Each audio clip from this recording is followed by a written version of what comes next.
Phil, welcome to the Future of Work podcast. Really great to have you here with us today. Uh, Thanks for having me, Frank. Looking forward to our chat. it's my pleasure, and I've enjoyed the conversations we've had already. And let me give our audience a little bit of a bio on your background. Phil Simon is probably the world's leading independent expert on workplace collaboration and technology. He's a frequent keynote speaker and award winning author of 14 books, most recently, The Nine, The Tectonic Forces Reshaping the Workplace. He helps organizations communicate, collaborate, and use technology more efficiently. He's featured in the Harvard Business Review, the MIT Sloan Management Review, Wired, NBC, CNBC, Bloomberg Business Week, and New York Times have all featured his contributions, and he hosts his own podcast, Conversation About Collaboration, which, if you haven't been paying attention to that, I would highly recommend. Phil, again, welcome. Really glad to have you. I know you were been on our podcast some time ago, and our audience was quite delighted. So let's just jump right into it, if that's okay with you. Let's rock and roll. Okay. The Nine, the tectonic forces reshaping the workplace. In your book, you reference Cisco, Dropbox, LinkedIn, others that are reimagining their workplaces. Explain to us exactly what you think they're doing or what you think they should be doing.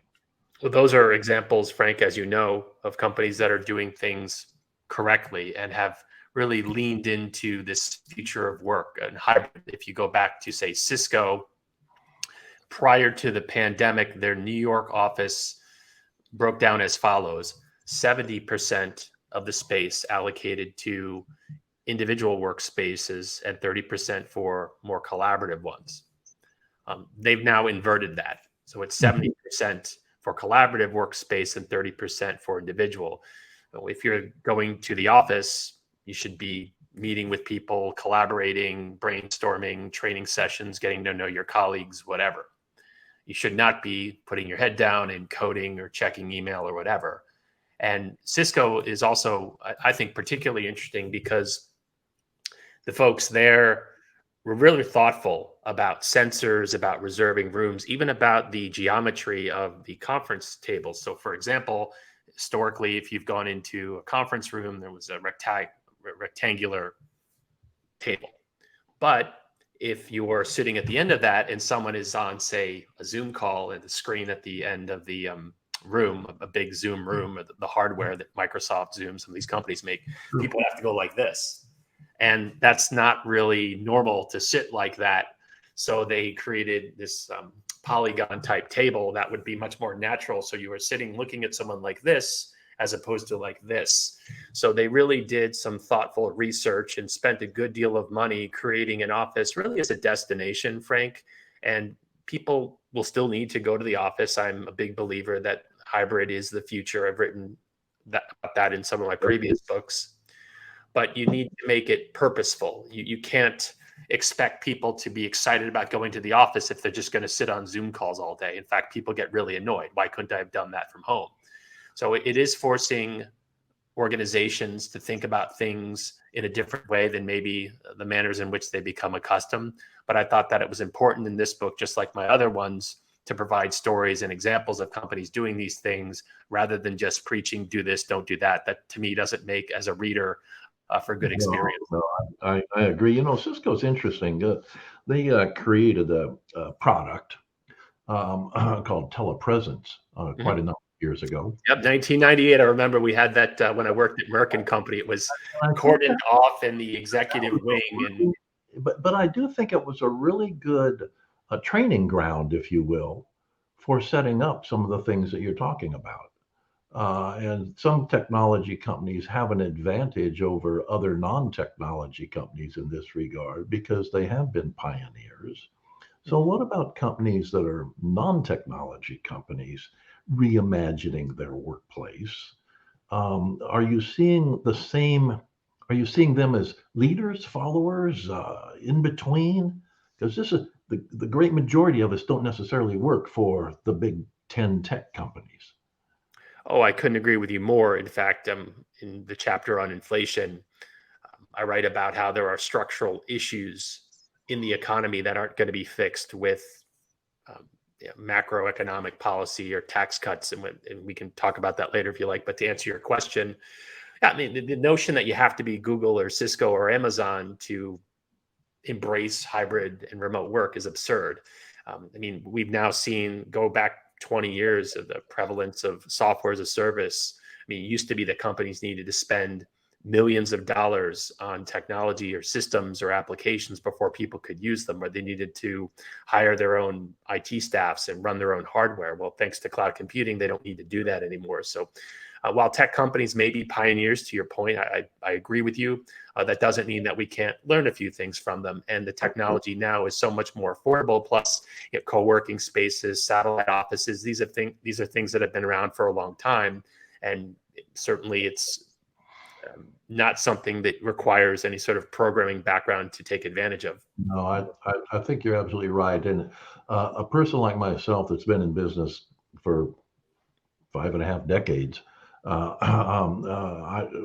when I started in business, you had people entering technology and they were the only ones that understood it. Today, the layman, the individual user, understands probably 1,000% more than the technologist even of 10 years ago. So we have so much more comfort as we go forward with these things. I think we'll see it. You mentioned inflation. That's an interesting thought, because inflation, I won't say it's here to stay. It's always been with us in some form or another, just about. And I've been through half a dozen cycles, ups and downs. People are horrified today at housing prices, and I remember when the home mortgages were 14%. Yeah, late 70s, right? Okay, so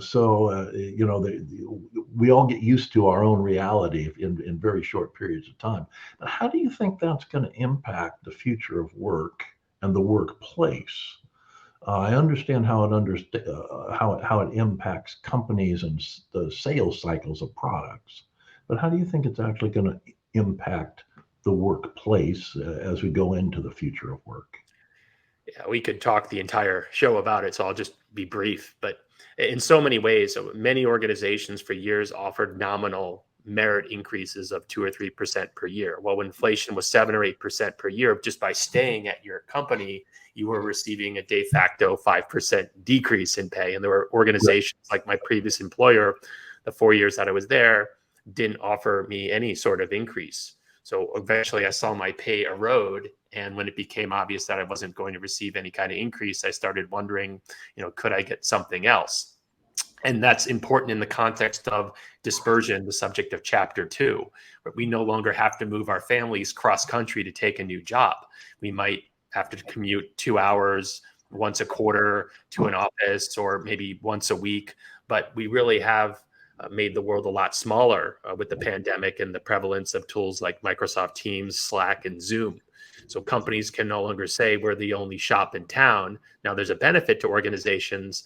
They could conceivably find talent anywhere in the world, but employees are more empowered. They're more willing to quit. We've seen this with the data behind the Great Resignation and the number of people who want to stop working for the man and start their own businesses. I want to say that something like 4.1 million small businesses, I think, got started in 2021 or 2022, according to the Bureau of Labor Statistics. So inflation is enormous from a labor point of view, and also from an investment point of view. If it's cheap to borrow money, then organizations can expand, not only in terms of the number of employees that they hire, but also in terms of construction and product launches and other sorts of investments. So inflation is a game changer, and it really does underpin a lot of the other forces in the book. If, for example, employees are more expensive and they're asking for raises more frequently, then maybe it's going to accelerate the adoption of automation technologies that I discussed in one of the chapters, or generative AI tools like ChatGPT. So you don't write this book without covering the elephant in the room, which I would argue is inflation. It's just, I don't see realistically how it's going to revert to 2% anytime soon. I think it's much more likely that it'll be 4 or 5% for the indefinite future, especially with some of the geopolitical issues around Russia and Ukraine and China and all that. No, I think if you look over the last again, over my career period, I would say 4 or 5 or maybe even 6%. Would be the running average that you see a lot of times, and as a mean average. So I would definitely agree with you there, and I think that one of the things that we see as we look into that future of work into our crystal ball is that we're always looking for things that impact people, employees, and companies overall. When you look at, you mentioned other technologies, augmented reality, virtual reality, mixed reality, chat, GTP, I mean, all the things that we know are on the cusp or actually in real use and accelerating today. How do you think that's going to impact the way we hire, the change in the job structures, the way we use real estate overall? Um, yeah, it's a huge question. You could chat. Yeah, We could spend a week on that one alone or a month. But these things are coming at us really fast. sure. I was just at an industry convention this last week in Chicago, and I was shocked and terrified that there wasn't a single presentation on AI, and it was a real estate based convention, and the impact of AI on employment and the impact of employment on occupancy and all of Sure. this chain reaction of things and how that's going to impact the banks that have made the loans and the insurance companies that have made the investments. This ripple effect is staggering. And yet I think a lot of people have their head in the sand. They think it's for somebody else. Sure. And I think that's one of the real dangers of, in chapter 10, I write about some of the strategies that you could adopt, knowing all the information that I covered in the previous 9. Getting back to at least one aspect of your question, Frank, to me, it's silly to ignore AI within the context of real estate. If AI and automation and some of the immersive technologies like VR and AR mean that we don't need as many employees or as many employees in the office, then it's simply a matter of math. We don't need as many desks or floors or buildings.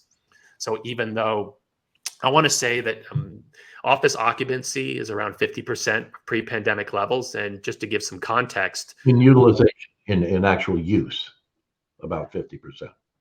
correct. Yeah. Okay. It varies by city and by country and by industry, but generally speaking, there's a chart that I cite in the book that compares, I think it's 97% pre-pandemic levels with airplane travel, restaurants, sporting events, those types of things, but office occupancy is 50%. And you are silly and not a particularly judicious fiduciary at your company if you just automatically renew a 10-year lease with all these trends taking place. Sure. Employees don't want to be in the office Monday through Friday, 9 to 5. There's a LinkedIn study I saw a couple of days ago in the UK. It's something like 3 out of 4 employees will quit if compelled to return to the office 5 days a week. So the question becomes, what do you do with this information? And I agree with you. It is naive and quite frankly dangerous to pretend that AI or immersive tech, automation, some of the technologies that I discuss in the book will have zero impact on real estate. That's just foolish. No, I agree. When you reference 50% occupancy, there's two definitions, if you will, of occupancy. I think that we need to make clear. One is the real estate industry's definition. They would say my building is 90% occupied because it's 90% leased and 90% and the leases are paying me revenue. The other is the corporate definition, which would say I have a 10,000 feet of space, but people are only at their desk 50% of the time. And that's the occupancy you're talking about. Yeah, and that's a fair point, and not to get too into the weeds here, but one of the statistics I discovered researching the book was around companies subleasing their office space. I know Dropbox one quarter made something like $14.7 million by subleasing its space. So again, if it wants to get into the office space business, it can continue to do that. More likely, they'll just rent fewer square feet in the future. Because why would you want that risk on your balance sheet? It's in the short term, it's just risk mitigation. That's a given. But long term, do you really want to compete with WeWork and some of the other companies that are doing co-working spaces or satellite offices? So Yeah, I agree with you. You can own the space, but that doesn't mean that it's constantly used. And the pandemic, I think, has accelerated, to your point from before, trends that were taking place, whether it's remote work or e-commerce. And now that hopefully we're post-pandemic, or at least returning to this new normal, again, I just think it's foolish to think that people will willingly return to hour-and-a-half commutes and not take advantage of some of the new freedoms that they have with remote and hybrid work. No, I would agree with you. It's funny that in our world of the flexible workspace, which is where I come from, we've seen a variety of cycles in the past. And the one thing that we've seen consistent is that no one minds being in the office. No one is willing to commute if they can do anything to avoid it.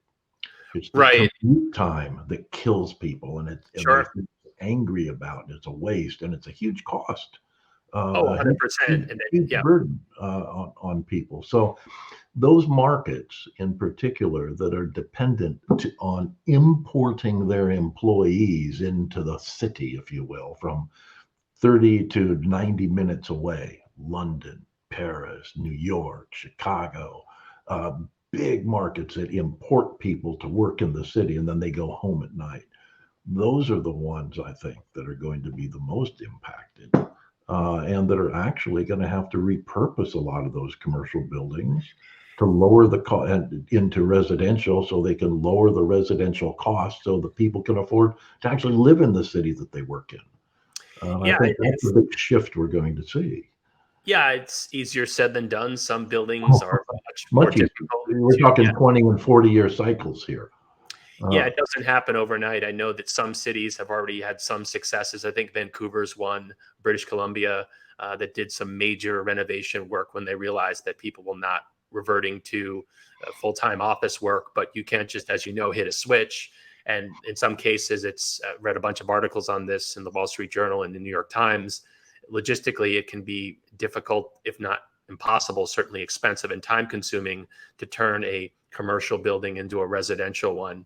But there is this opportunity in crisis, and to the extent that there is a massive housing shortage in the U.S., I've read that there are a lot of factors at play, stemming from the financial crisis and student loan debt and supply and demand. But it is this opportunity for some buildings to get converted. But I don't think that we're going to convert anywhere near 100% of them. And there are going to be, despite our best efforts, some buildings that are going to have to stand. Maybe at best case, they'll be mixed use. But well, I think that's right. I think a great number of the buildings will end up by design and by effort being mixed use. And you see right. this in other parts of the world.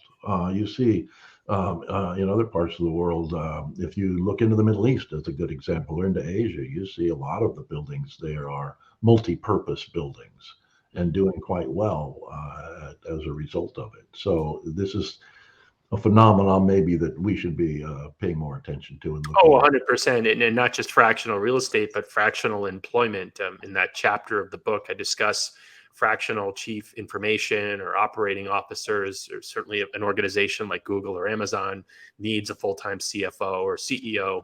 But what if you're a 400 or 500 person growing company and you can't really afford to pay someone 3 or 4 bills a year as the CMO or chief legal counsel, but you do want to lock someone in for 2 to 3 days a week? So the fractions chapter is one that surprises people when they see the cover of the book, because it's got this icon for a chapter. I'm sorry, for a fraction. But the more that I think about it, the more that, even though it's a nascent trend, if the book is about these emerging forces, then it was almost irresponsible of me to ignore it. Well, I think you're right, and I don't think people are really focused on that. When we talk about fractions, I think there are two things to be talking about, and whether that you've actually spoken about. One is a fractional use of hardware, Mhm. the way that we're working out of data centers now and sharing computers and sharing systems, et cetera. The other is a fractional use of people. Um, some of that has happened by default. Some people are running two jobs while they're working remotely with nobody knowing it. There's a little bit of that going on, but the concept of expert for growth companies, and an awful lot of companies that have these needs are startup or near startup, mid-sized companies, 10 to 100 employee size companies, and they can't afford the full-time people at the skill levels that they need without great expense.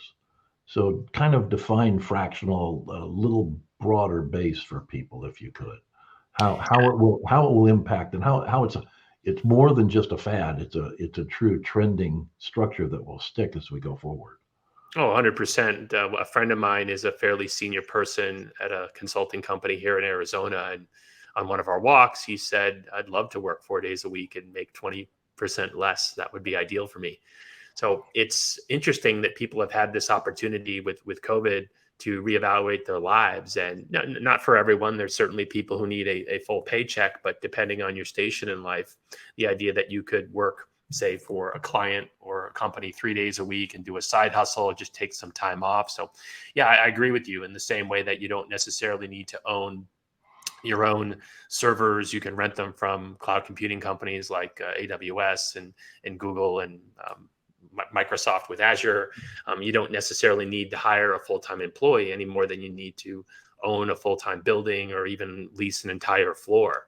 And there are startups that are trying to figure out creative ways for companies to accommodate this flexible, uncertain world. There may be times in which you need to ramp up or ramp down, and a traditional 10-year office lease doesn't really lend itself to that. So could you do something on a more flexible basis? And of course, the answer is yes. So it's been an interesting journey researching all these trends, but there are definitely startups that are aware of what's going on. And when I hear about companies attempting to mandate a full-time return to the office or poo-pooing some of the other things I mentioned in the book, I just kind of smile and say, all right, you can do that. But these trends are in motion, and I don't see how any one company, no matter how powerful, can stop them. Well, even at the very bottom end of the startup phase, let's assume you and I, as an example, we're each going to start a company. Okay. Now we're going to go into the same venture capitalist, and we're going to each ask them for $1 million. And to your point on flexibility, I go in there and I say, he's going to ask me what I'm going to do with the money. And I say, oh, I'm going to get an office. I'm going to hire a receptionist. I'm going to buy some furniture. I'm going to get some equipment. And then I'm going to hire a couple programmers, and we're going to build this world-changing software. And you go in there and you say, in response to the same question, you say, oh, I'm going to move into IWG or WeWork or Spaces or any good co-working center and hire some programmers and build my software. Who's he going to give the money to?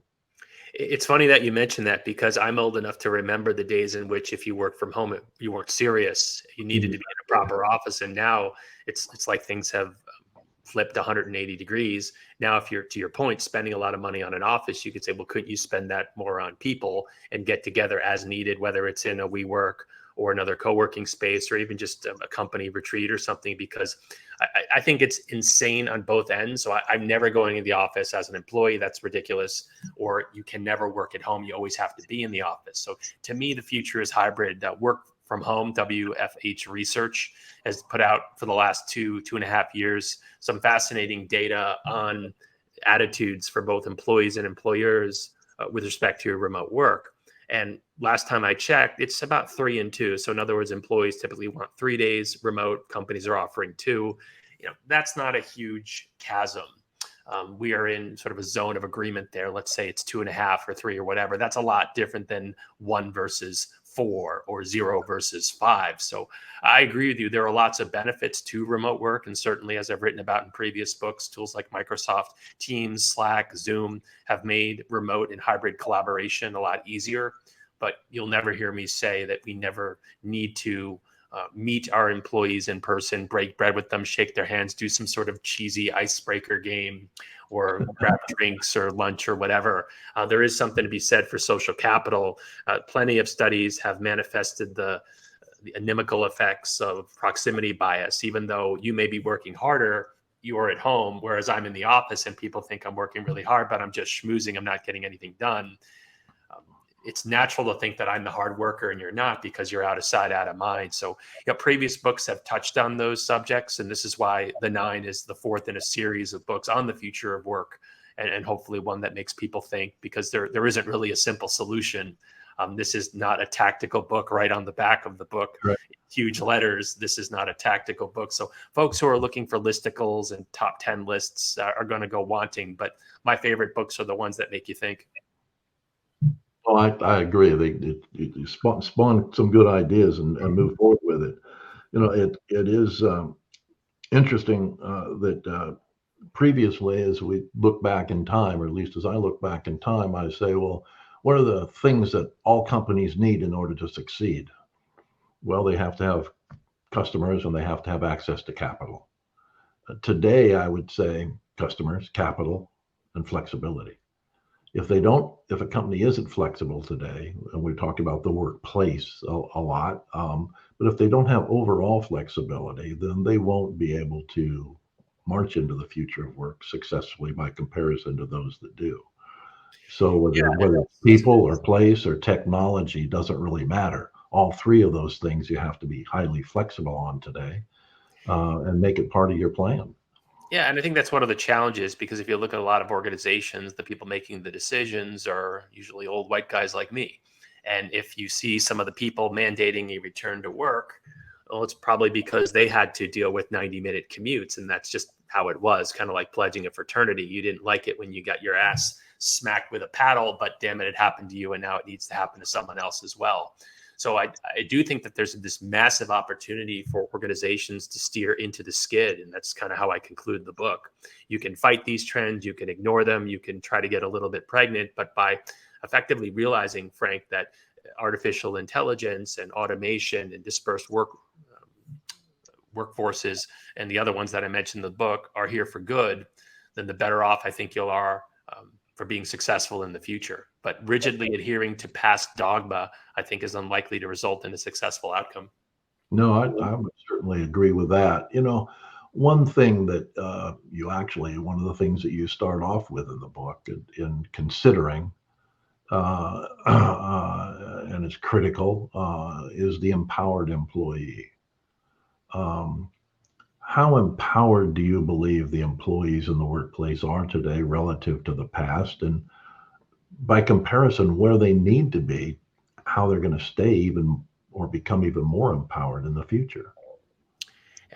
To answer your question, I think that they're much more empowered than they used to be, but forget what I think. If you look at the data, it's pretty compelling. I believe that in the US, something like 70% of the population now approves of unions or has a favorable view of unions. That's the highest that it's been in, I think, 5 or 6 decades. Companies like Trader Joe's, Kickstarter, Starbucks, that have all been sort of branded as employee friendly, have had to deal with union certification votes. I start the book off with the story of Google and how the tens of thousands of employees and a bunch of other independent contractors walked out over what happened with Andy Rubin, the former head of Android, with some sexual assault baggage. And I just was, when it was happening, put that in my head for future writing, thinking, wow, you've got an employer that's notorious for perks like on-site massages and everything. Yeah, everything. Absolutely. And employees there are going out on strike.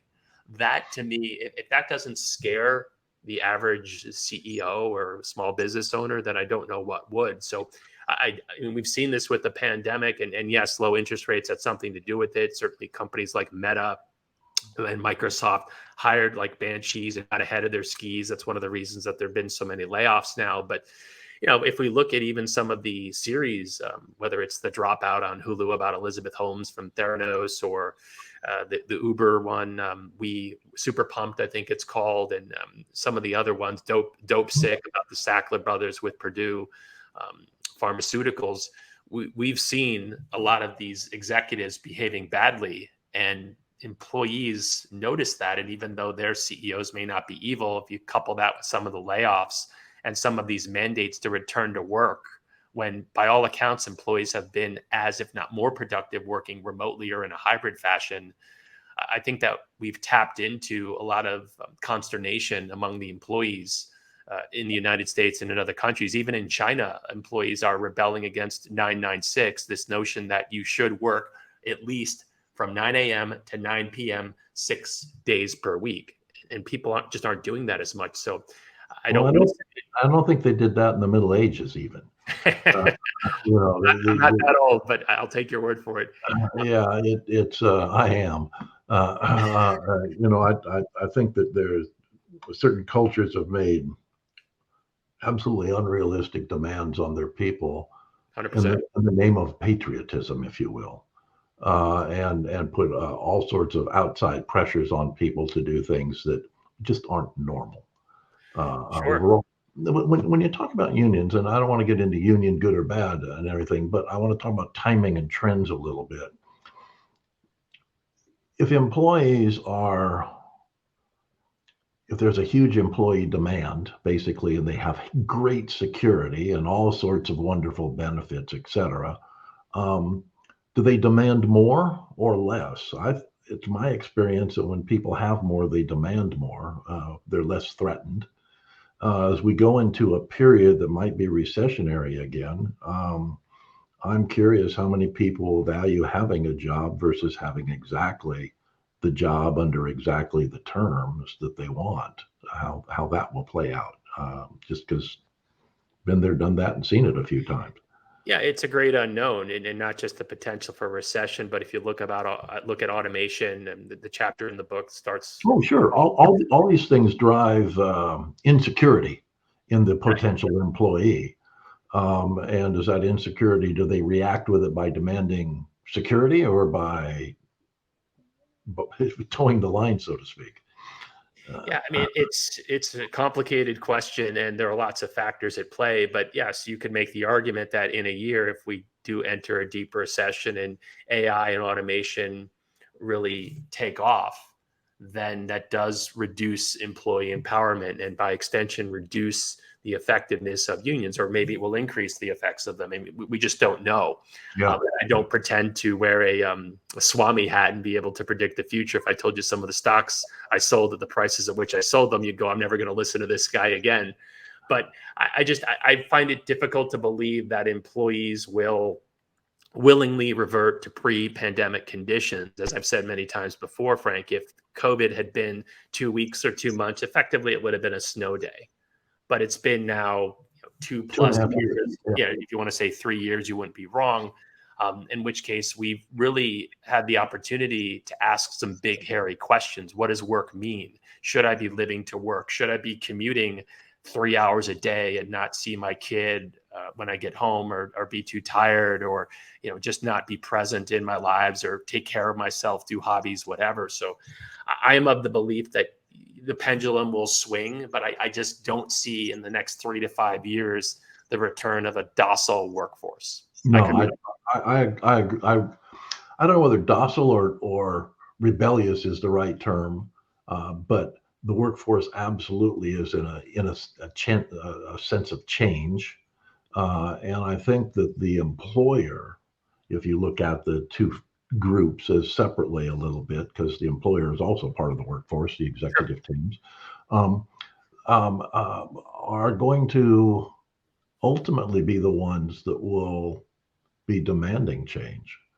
as well. Because they won't be able to keep up. They won't be able to get the best talent. They won't be able to accomplish their corporate goals and protect their shareholders if they aren't competitive. And so competition, whether it's national competition or corporate competition, is going to drive a lot of the decisions that are made, and the success of certain companies over others will be the models that we'll be looking at. Yeah, I would agree with you. And one of the stats that I cite in the book is something like it's almost apolitical. 89% of Democrats, 81% of Republicans want a fair degree of remote work or flexibility. This notion that an employer or CEO could say, well, we're not offering that, I think offers a number of significant downsides, one of which is, well, All right, employees may not quit tomorrow, although in some cases they have in mass. But then you see the talented folks move away. And then Steve Jobs famously said, I don't want to lower the bar, because if we've got B players, they'll hire C players, and it's just a race to the bottom. We want the most talented folks possible, and the most talented folks are clearly saying we want flexibility with respect to where we work. So I reject the notion that someone like an Elon Musk can will a company to bend a company to his will. I think it's short-sighted. I don't think that it's practical for most companies. And even if employees stay, I think they'll be updating their resumes pretty soon. Well, let's use Elon Musk as a good example. If he is short-sighted, he also changes his mind a lot. So maybe his short-sightedness is short-focused. I mean, he does change his mind a lot. So maybe he's just a fast learner. Who knows? Who knows? And I agree. I mean, if you're, I think one of the questions they ask you at Google is, tell me about a time that you changed your mind. And if you can't come up with an answer, they don't want to hire you, because even if you're presented with conflicting data, you're so stubborn that you're just going to march along your path. I think the challenge, though, is that if you're so mercurial and are making decisions by the seat of your pants, you're really affecting people's lives.